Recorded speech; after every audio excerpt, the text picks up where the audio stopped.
everyone. In this video, we will see that how we can create an account manually from a CRM. So once you are logged into your CRM, click on the accounts module. In the accounts module on the right side of the screen, you'll see a action drop down.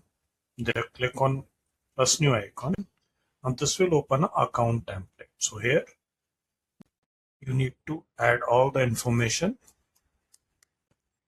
you want to add. So first section is of contact details or contact person details. What details you want to capture for contact. Second, this is phone number.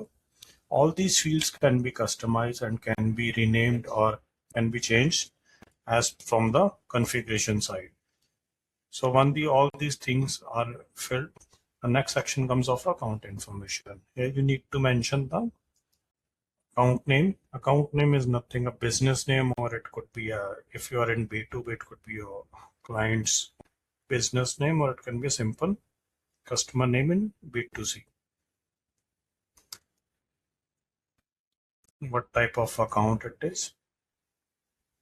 Next section comes of account details, where we have additional fields which user can fill as per his requirement, and in the last we have address details. Under address details, click on the plus icon, enter the address, click on save, and then again click on save. So this is how a user can create a manual. Thank you.